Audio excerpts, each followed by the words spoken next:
Ang problema niya kasi nakalagay yung pangalan ko doon sa libro at yung libro na yan ibibigay namin doon sa mga bata at yung mga bata na yan may mga magulang na boboto at yung pangalan ko ay nagkalat doon sa kung saan man ibibigay yung libro.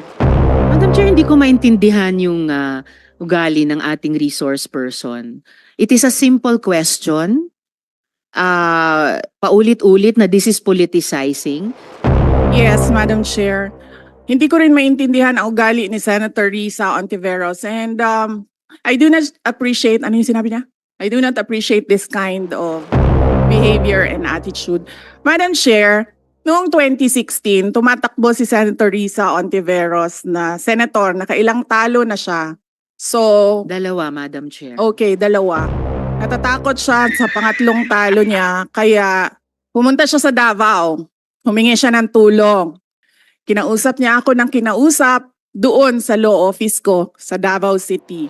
Nanalo na siya at nung nanalo siya, anong ginawa niya? Siya ang pinakaunang umatake kay President Rodrigo Duterte. Anong tawag sa ugaling ganito?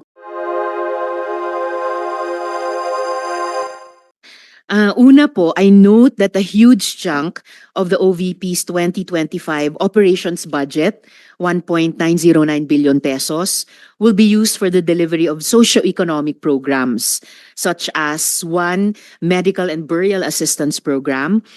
This supplements other healthcare programs of the government to assist indigent individuals and families.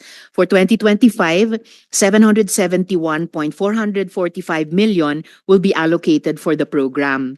Sa loob niyan, 600 million pesos for medical assistance and 171.445 million for burial assistance, which are, Madam Chair, very similar to the medical assistance to indigent or financially incapacitated patients program o MAIF-IP of the DOH. And DSWDs, Assistance for Individuals in Crisis Situations, or AICS. Pangalawa, disaster operations, which aims to provide relief goods to disaster-stricken areas not commonly reached by other agencies.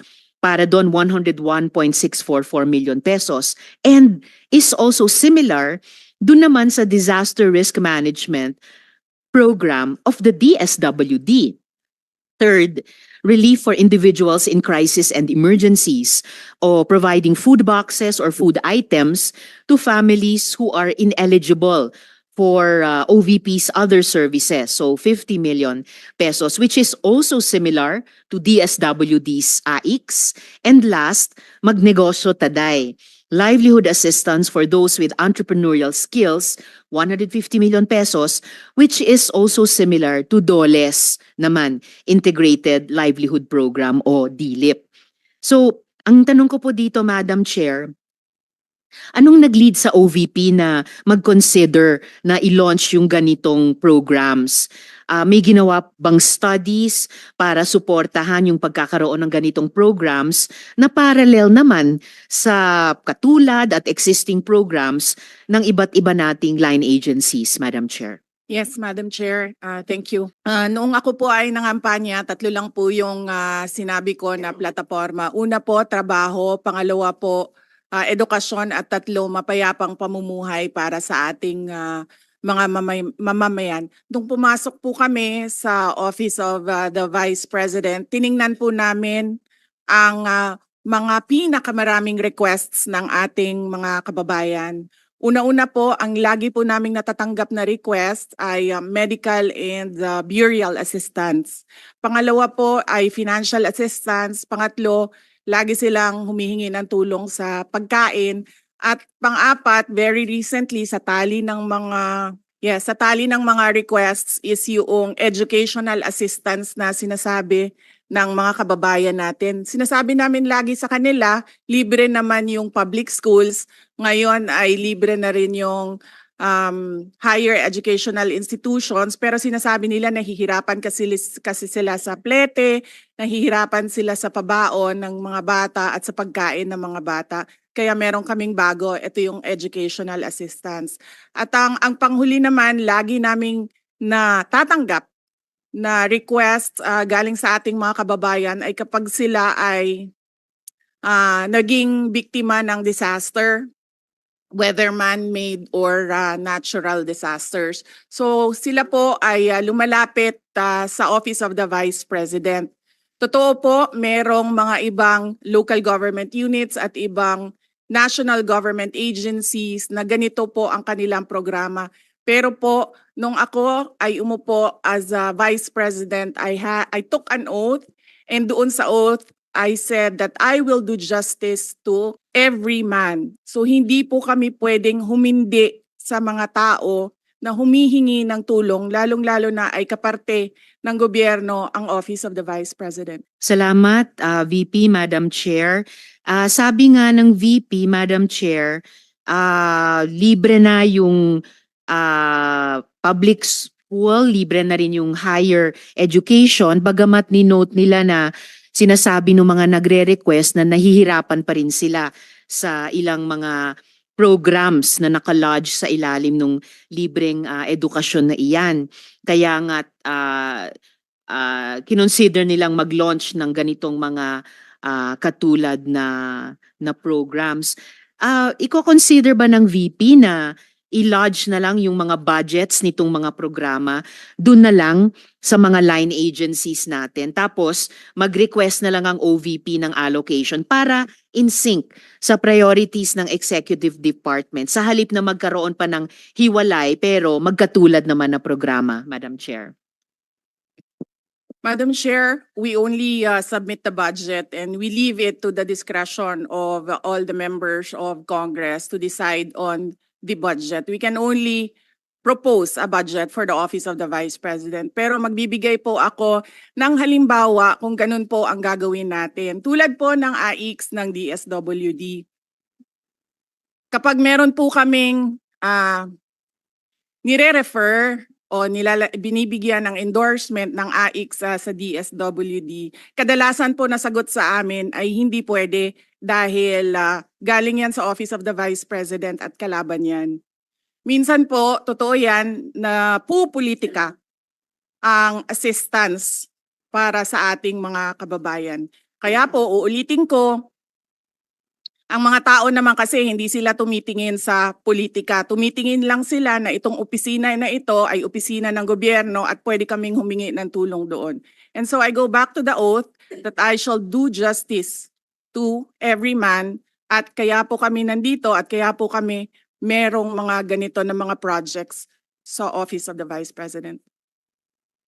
Salamat, VP, Madam Chair. Wini-welcome ko yung sinabi nila na the VP would leave it to the discretion of the members of Congress. Medyo nagitla ako nung sinabing minsan pag may nire-refer ang OVP para sa AIX, ang feedback ay kalaban niyan. Dahil, Madam Chair, I believe tayo sa Kongreso when we appropriate the budget, merong implicit na assumption tayo doon na pagkatapos, in the exercise of our oversight function, yung parehong level ng professionalism we demand of ourselves ay resumption of regularity, ina-expect natin sa lahat ng members ng executive, lalo na when they are working together. Kaya, gaya ng sinabi ko kanina, wini-welcome ko yung sinabi ni VP na they would leave it to the discretion of the members of Congress, and tayo naman ay hindi tayo bibitaw sa mahigpit nating pag-ensure na these programs be implemented by the appropriate agencies o kahit in collaboration with each other na naaayon talaga sa tamang standards above partisan politics. And therefore, at the proper time, Madam Chair, gagawa ako ng proper motion para i-lodge yung budgets ng mga programang ito sa line agencies na may klarong opportunity for OVP na mag-request for allocation as for other offices in the executive. Yung huling tanong ko sa ngayon, Madam Chair, for 2025, one of the OVP's programs, Pagbabago Campaign, 1 Million Learners Entries, involves the provision of bags to 1 million learners in remote communities while initiating tree planting activities. This gets an appropriation of 100 million pesos. Part of this campaign is an allocation of 10 million pesos for the distribution of Isang Kaibigan books, a children's book authored by the VP. Pwede po bang sabihin ni VP sa atin more tungkol sa librong ito? Chair, let me make a rebuttal and another example of politicizing the budget of the government. Ito pong sinabi ni Senator Risa Ontiveros na at the proper time she'll make a motion to lodge the budget, the requested budget of the OVP to the other agencies. Let me just quote Senator Risa during the Akbayan Congress. Alam ko po na ang daming kalat ni Duterte na hirap tayong linisin. Ang kadiliman noong panahon niya ay talaga namang nanuot sa ating lipunan para mansa na napakahirap tanggalin. At habang ang anak niya ay may kapangyarihan pa, hindi magiging madali ang ating laban. While VP Sara is in power, the threat of a full-blown Duterte comeback is still a very real and present danger. For one, they are supported by one major superpower, China. So that is an example of politicizing the budget. May we request, Madam Chair, that Senator Risa Ontiveros repeat the last question. I will certainly, if you request, Madam Chair, repeat my question dahil walang kinalaman sa kasasabi lang ng VP ngayon. Alam nating lahat na miyembro ng iba't ibang partido, yung speeches natin sa ating mga kamiyembro sa mga party congresses ay hiwalay na event dito sa budget debates. So I really take exception dun sa sinabi ni VP na rebuttal iyan dahil halimbawa ito sa politicizing. In fact, wala akong tinanong tungkol sa China o kahit sino pa mang ibang bansa dito sa budget hearing na to. I am asking about yung national budget na ipapasa natin sa Kongreso para sa bansang Pilipinas sa taong 2025. At ang pangalawang at huling tanong ko sa ngayon, before I make at the proper time propose an amendment which may or may not be accepted by the chair and by the colleagues para nga mas i-align ang mga kaperahan natin lalo na't masikip ang fiscal space natin dun sa mga appropriate programs sa appropriate agencies na malayang-malaya ang OVP makipag-partner sa kanila tulad ng sino pang opisina sa executive. Ang tanong ko po ay ilang mga libro ng Isang Kaibigan ay bibilihin at i-distribute at ano, if the VP could tell us more about the contents ng librong ito. Madam Chair, the book is not for sale. We only pay for the publication of the book. And we will send Senator Ontiveros a copy so that she will know what is the content of the book. Oh, this question is not only for me, Madam Chair, para rin para sa mga kasama dito sa budget hearing. Baka ilang araw pa bago mapadala at mabasa ko, which I certainly will. But I am asking a question bilang isang mambabatas sa head of agency ng isang opisina sa executive dito sa budget hearing na to. Simpleng tanong. Tell us more about the book, Isang Kaibigan, at ilang kopya nito ang bibilihin ng gobyerno sa halagang 10 milyong piso at i-distribute sa kasama ng mga bags sa 1 million learners sa remote communities, Madam Chair. Madam Chair, this is an example of politicizing the budget hearing through the questions of a senator. Ang problema niya kasi, nakalagay yung pangalan ko doon sa libro. At yung libro na yan, ibibigay namin doon sa mga bata. At yung mga bata na yan, may mga magulang na boboto. At yung pangalan ko ay nagkalat doon sa kung saan man ibibigay yung libro. Madam Chair, we commit to send tomorrow everyone in this room a copy of the book. Madam Chair, hindi ko maintindihan yung ugali ng ating resource person. It is a simple question. Paulit-ulit na this is politicizing. Ang VP ang nagbanggit ng salitang boboto. Wala akong sinabing boboto. I'm simply asking, hindi ko ma-imagine we're making so much trouble, so much fuss about a 10 million peso item na itinatanong ko lang simpleng, what is the book about? At ilang kopya ang bibilihin ng gobyerno sa halagang 10 milyong piso at i-distribute. I don't appreciate this kind of attitude, Madam Chair. Usually, ang resource persons natin ay nagbibigay ng parehong institutional courtesy sa legislature na ibinibigay natin sa executive. I don't appreciate this kind of Senator attitude. Tolentino, do you have Madam Chair? Madam Chair. Yes, Madam Chair. Hindi ko rin maintindihan ang ugali ni Senator Risa Ontiveros, and I do not appreciate, ano yung sinabi niya? I do not appreciate this kind of behavior and attitude. Madam Chair, noong 2016, tumatakbo si Senator Risa Ontiveros na senator, nakailang talo na siya. So, Dalawa, Madam Chair. okay, dalawa. Natatakot siya sa pangatlong talo niya, kaya pumunta siya sa Davao. Humingi siya ng tulong. Tinulungan siya ng isang kagawad ng Davao na ngayon hindi na siya sinusuportahan. Humingi siya ng tulong sa akin, thinking na hindi mananalo si President Rodrigo Duterte. Kinausap niya ako ng kinausap doon sa law office ko sa Davao City. Sabi ko sa kanya, o sige, tutulungan kita. Chinika niya ako ng chinika. Tapos umalis siya. Siyempre, hindi naman siya tumutulong kay Pangulong Duterte. Hindi din totoo yung sinabi ko na tutulungan kita. Tinext niya ako. Pwede ba akong mag-follow up sa hinihingi kong tulong sa boto dyan sa Davao City? So sabi ko sa kanya, okay, sige. So, tinawagan ko at sinabihan ko at pinakiusapan ko ng pinakiusapan si former Congressman Milen Garcia. Sabi ko sa kanya, Kong, tulungan mo ito. Bigyan mo na lang ng ilang barangay mo at ilang mga leaders mo.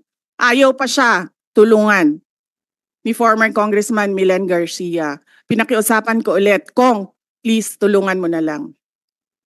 Nanalo na siya at nung nanalo siya, anong ginawa niya? Siya ang pinakaunang umatake kay President Rodrigo Duterte. Anong tawag sa ugaling ganito? With due respect to our resource persons and also our colleagues, I think this doesn't really. I understand there's history among all of us here, but I think that we should really stick to the budget. And I think this is just being very objective. I would like to ask also, since we're going to be furnished a copy tomorrow, we can look at it and evaluate what the content of the book is. But maybe just a general, we won't ask line by line, ano ba yung libro na yan? But tell me, is it for good manners and right conduct? That's fine. Is it science? Is it history? So maybe just a general one, so we can just answer it. Because I understand that every office will have its own advocacy and initiative. So, but then, I don't think it's also wrong for us to be curious what it is about. So just a general one. Any of the undersecretaries can tell me what the topic of the book is? Is it history? What is it? Madam Chair, the explanation is in the title, Isang Kaibigan. It's about friendship. Okay. Then that's for the record. It's about friendship. Madam Chair, just a last point. Okay. So kung sana ganun yung naging sagot sa simula pa, 'di ba? Napakasimple. Simpleng tanong, dapat simpleng sagot. Nagkwento pa ng kwento na sinabi dati na walang kinalaman sa tanong ko. Just for the record, as a last point, Madam Chair, this is public funds and we're making inquiries about them. Budget hearing po ito. Hindi po lahat about you.